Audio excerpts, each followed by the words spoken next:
मिथिला के उपवन में एक पुराना निर्जन रमणीय आश्रम देखकर रामचंद्र ने विश्वामित्र से पूछा, हे महर्षि, यह स्थान आश्रम के समान देख पड़ता है, किंतु यहाँ मुनि कोई नहीं है। इसका क्या कारण है? यह पहले किसका आश्रम था? रामचंद्र की यह बात सुनकर महातेजस्वी विश्वामित्र ने उत्तर दिया, हे राम, जिस महात्मा का यह आश्रम है और जिसने कुपित होकर इसे शाप दिया है, उसका वृतांत मैं कहता हूँ, सुनो। हे पुरुष श्रेष्ठ, पूर्व समय में महात्मा गौतम यहाँ रहते थे। देवता भी इस दिव्य आश्रम की प्रशंसा करते थे। यहाँ उन्होंने अपनी स्त्री अहिल्या के साथ बहुत दिनों तक तपस्या की थी। एक दिन मौका पाकर देवराज इंद्र ने गौतम का वेश धारण करके अहिल्या से कहा, हे सुंदरी, कामी पुरुष ऋतुकाल की प्रतीक्षा नहीं करता। यद्यप तुम मेरी इच्छा पूरी करो, मैं तुम्हारे साथ भोग करना चाहता हूँ। दुष्टा अहिल्या ने अपने स्वामी के भेष में इंद्र को पहचान कर भी उनके साथ भोग किया। उसके बाद प्रसन्न होकर उसने इंद्र से कहा, मैं कृतार्थ हो गई हूँ, अब आप शीघ्र यहाँ से चले जाइए। हे देवराज, अपनी और मेरी रक्षा कीजिए। इंद्र ने हंसकर कहा, हे सुंदरी, मैं बहुत संतुष्ट हो गया हूँ, अब मैं अपने लोक को जाता हूँ। हे रामचंद्र, इस प्रकार अहिल्या के साथ भोग करके गौतम के डर के मारे इंद्र ज्यों ही शीघ्रता के साथ उनके आश्रम से भागा, त्यों ही उसने गौतम को आते देखा। प्रज्वलित अग्नि के समान महर्षि गौतम अपने तेज के प्रभाव से देवता और दानवों से भी दुर्धर्ष थे। वे तीर्थ में स्नान करके हाथ में समधि और कुश लिए आश्रम को आ रहे थे। उनको देखते ही डर के मारे इंद्र का मुंह सूख गया। सदाचारी महर्षि दुराचारी इंद्र को अपने बस में देखकर कुपित होकर बोले, रे मूर्ख, तूने हमारा भेष बनाकर जो यह कुकर्म किया है, इसलिए मेरे शाप से तेरा अंडकोश गिर पड़े। कुपित महात्मा गौतम के यह कहते ही उसी दम इंद्र का अंडकोश पृथ्वी पर गिर पड़ा। उन्होंने इंद्र को शाप देकर अहिल्या को भी शाप दिया, रे दुराचारणी, तू इसी स्थान पर हजारों वर्ष रहेगी, तुझे कोई नहीं देखेगा और कुछ आहार भी ना मिलेगा, केवल वायु का भक्षण करके धूलि में पड़ी रहेगी। जब इस घोर वन में दशरथ के पुत्र रामचंद्र आवेंगे, तब तू पवित्र हो जाएगी। लोभ मोह छोड़कर उनका अतिथि सत्कार करने से तू अपना स्वरूप प्राप्त करेगी और प्रसन्नता से मेरे पास आवेगी। हे रामचंद्र, महातेजस्वी गौतम दुष्टा अहिल्या को यह शाप देकर इस आश्रम को छोड़कर हिमालय के शिखर पर, जहाँ सिद्ध और चारण्य निवास करते हैं, चले गए और वहाँ तपस्या करने लगे। हे रामचंद्र, गौतम के शाप से जब इंद्र का अंडकोश गिर पड़ा, तब वे उदास होकर सिद्ध चारण गंधर्व और अग्नि आदि देवताओं से बोले, मैंने गौतम का कुपित करके उनकी तपस्या में विघ्न डाला, देवता का कार्य किया है। महर्षि ने क्रोध होकर मेरा अंडकोश गिरा दिया, अहिल्या को त्याग दिया और उसे शाप देकर उद्धार का उपाय भी बता दिया। हे देवताओं, मैंने आप लोगों का कार्य सिद्ध किया। यतएव जिस उपाय से मुझे फिर अंडकोश प्राप्त हो, वह उपाय करना आप लोगों का कर्तव्य है। इंद्र की यह बात सुनकर अग्नि आदि देवता और मारुदगण पितरों के पास गए। अग्नि ने पितरों से कहा, इंद्र का अंडकोश गिर गया है, आप अपने मेष भेड़ा का अंडकोश उखाड़कर इंद्र को दे दीजिए। मेष के अंडकोशहीन होने से आप लोगों के संतोष में कोई त्रुटि ना होगी। जो मनुष्य अंडहीन मेष आपके उद्देश्य से दान करें, उन्हें आप अच्छे फल दीजिए। अग्नि की यह बात सुनकर पितरों ने मेष का अंडकोश उखाड़कर इंद्र के लगा दिया। हे रामचंद्र, उस समय से पितृ देवता अंडकोशहीन मेघ का भक्षण करते हैं। इस प्रकार इंद्र गौतम के शाप से अंडकोशहीन हुए और पितरों ने उनको मेष का अंडकोश दिया। हे राम, अब तुम महर्षि गौतम के आश्रम पर चलो और देव रूपिणी अहल्या को शाप से मुक्त करो। तब रामचंद्र और लक्ष्मण विश्वामित्र को आगे करके उस आश्रम पर गए। वहां जाकर अहल्या को देखा। वह अपनी तपस्या के तेज से प्रकाशित हो रही थी। देवता और दानव भी उसे देख नहीं सकते थे। उसे देखकर जान पड़ता था कि ब्रह्मा ने बड़े प्रयत्न से इस मायामयी मोहिनी मूर्ति की रचना की है। उसका तेज धुएं से घिरी हुई आग की शिखा के समान, बर्फ और बादलों से ढके हुए चंद्रमा की प्रभा के समान और जाल में सूर्य के प्रतिबिंब के समान था। गौतम के शाप से रामचंद्र के सिवा तीनों लोकों का कोई प्राणी उसे देख नहीं सकता था। जब रामचंद्र ने उसे देखा तब वह सबकी दृष्टि में आने लगी और लक्ष्मण ने अहल्या को प्रणाम किया। अहल्या ने भी अपने पति की बात याद करके वाद्य और आर्घ्य देकर उनका अतिथि रामचंद्र ने उसका अतिथि स्वीकार किया। यह देखकर देवताओं ने आकाश में नगाड़े बजाए। गंधर्व और अप्सराएं फूल बरसाने लगीं। देवता तपस्या से विशुद्ध गौतम के बस में रहने वाली अहल्या की प्रशंसा करने लगे। महातेजस्वी गौतम अहल्या को पाकर बड़े प्रसन्न हुए और रामचंद्र की विधि पूर्वक सम्मान करके फिर तपस्या करने लगे। रामचंद्र गौतम द्वारा इस प्रकार सम्मानित होकर जनकपुर को गए।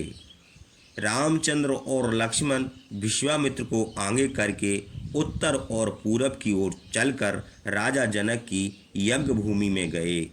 रामचंद्र ने विश्वामित्र से कहा, हे महर्षि, राजा जनक के यज्ञ की तैयारी तो बहुत अच्छी है। इस उपलक्ष्य में अनेक देशों के हजारों वेद पाठी ब्राह्मण आए हैं। ऋषियों के निवास स्थान देख पड़ते हैं। इन स्थानों पर सैकड़ों बैलगाड़ियां खड़ी हैं। हे ब्राह्मण, आप भी हम लोगों को ठहरने का स्थान निश्चित कर लीजिए। रामचंद्र की यह बात सुनकर विश्वामित्र ने एक निर्जन स्थान पसंद किया, जहां जल मिलने की सुविधा थी। विश्वामित्र के आने की खबर पाकर महाराज जनक अपने पुरोहित शतानंद और ऋतुजों के साथ आदि लेकर विनयपूर्वक उनके पास आए और धर्म के अनुसार उनकी पूजा की। महर्षि विश्वामित्र ने जनक से कुशल प्रश्न करके उनके यज्ञ की कुशल पूछी। फिर वे पुरोहित और ऋतुजों से कुशल प्रश्न करके बड़े हर्ष से ऋषियों से मिले। परस्पर कुशल प्रश्न हो चुकने पर राजा जनक ने हाथ जोड़कर विश्वामित्र से कहा, भगवान, आप ऋषियों समेत आसन पर बैठिए। जनक के यह कहने पर विश्वामित्र बैठ गए। तब राजा जनक, उनके मंत्री शतानंद और ऋतुज गण उनके चारों ओर बैठे। जनक ने विश्वामित्र से कहा, भगवान, देवताओं की कृपा से आज मेरे यज्ञ का आयोजन सफल हुआ। आपका दर्शन पाकर मुझे यज्ञ का फल मिल गया। महर्षियों समेत आपके आगमन से मैं धन्य और अनुग्रहित हो गया। हे ब्राह्मण, पंडितों ने 12 दिन यज्ञ की दीक्षा बतलाई है। आप उसके बाद यज्ञ के भागीरथी देवताओं को देखेंगे। महाराज जनक ने विश्वामित्र से यह कहकर प्रसन्नता से हाथ जोड़कर फिर पूछा, हे कौशिक, देवतुल्य पराक्रमी, हाथी की सी चाल चलने वाले, सिंह और सांड के समान ये दो वीर राजकुमार कौन हैं? अश्विनी कुमार के समान रूपवान अस्त्र शस्त्र धारी ये युवक किसके पुत्र हैं? जान पड़ता है ये देवता हैं, अपनी इच्छा से देवलोक से पृथ्वी पर उतर आए हैं।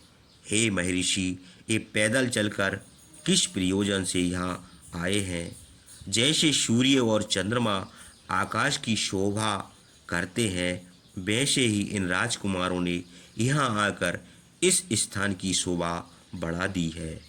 ये दोनों कुमार ऊंचाई में बराबर हैं और इनकी चाल ढाल भी एक सी है।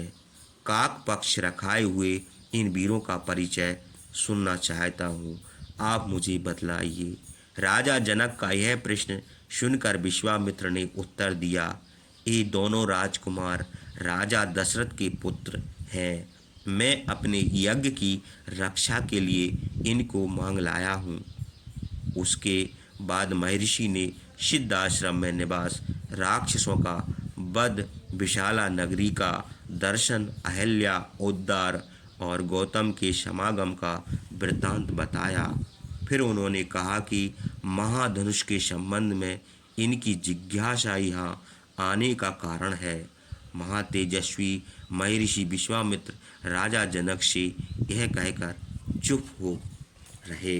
विश्वामित्र के मुँह से यह वृत्तांत सुनकर गौतम के ज्येष्ठ पुत्र महातपस्वी महातेजस्वी शतानंद रामचंद्र को देखकर बड़े विस्मित हुए।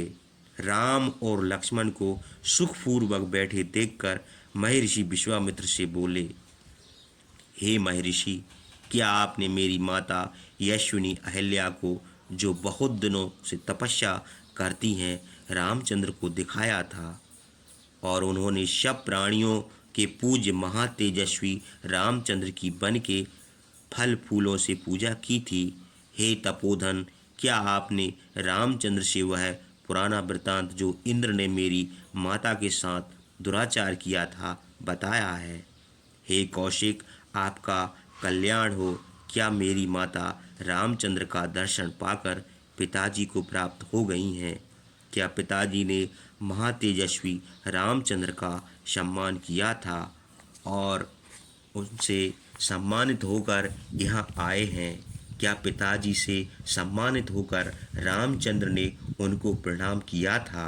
शतानंद की यह बातें सुनकर विश्वामित्र ने कहा, हे तपोधन, जो मेरा कर्तव्य था वह मैंने किया, उसमें रत्ती भर भी त्रुटि नहीं हुई। जिस प्रकार रेणुका जमदग्नि को प्राप्त हुई थी, उसी प्रकार अहल्या गौतम को प्राप्त हो गई। उसके बाद महातेजस्वी शतानंद ने रामचंद्र से कहा, हे पुरुष श्रेष्ठ, आपका स्वागत है। हम लोगों का बड़ा सौभाग्य है जो आप महर्षि विश्वामित्र के साथ यहाँ आए हैं। मैं महर्षि विश्वामित्र का अतुल्य प्रभाव भली भांति जानता हूँ। उनके कर्म अद्भुत हैं। ये हम लोगों की परम गति है। ये तपस्या के बल से ब्रह्मर्षि हुए हैं। हे रामचंद्र, संसार में आपके समान धन्य दूसरा कोई नहीं है, क्योंकि महातपस्वी विश्वामित्र आपके रक्षक हैं। अब मैं महर्षि विश्वामित्र का तपोबल और उनका पूरा परिचय आपसे कहता हूँ, सुनिए। हे शत्रुनाशन धर्मात्मा विश्वामित्र ने बहुत दिनों तक राज किया।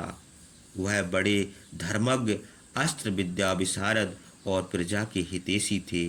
प्राचीन समय में प्रजापति के कुश नामक एक पुत्र उत्पन्न हुआ।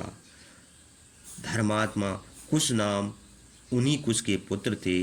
कुश नाम का पुत्र गाधी और गाधी के पुत्र यह माँ तेजस्वी महर्षि विश्वामित्र हैं। उन्होंने हजारों वर्ष तक राज करके पृथ्वी का पालन किया। एक बार महातेजस्वी विश्वामित्र एक अक्षौहिणी सेना लेकर पृथ्वी पर्यटन करने लगे। हे रामचंद्र, अनेक देशों में, नगरों में, नदियों के किनारे और पर्वतों पर घूमकर महर्षि वशिष्ठ के आश्रम पर गए। वह आश्रम अनेक प्रकार के वृक्ष, फूलों और लताओं से शोभित था। वह असंख्य मृग घूमते थे। वह आश्रम सिद्ध, चारण, देवता, दानव, किन्नर और गंधर्वों से शोभित था। स्थान स्थान पर ब्राह्मण रहते थे। अग्नि के समान तेजस्वी सिद्ध महर्षि और देव ऋषिगण उस आश्रम पर निवास करते थे।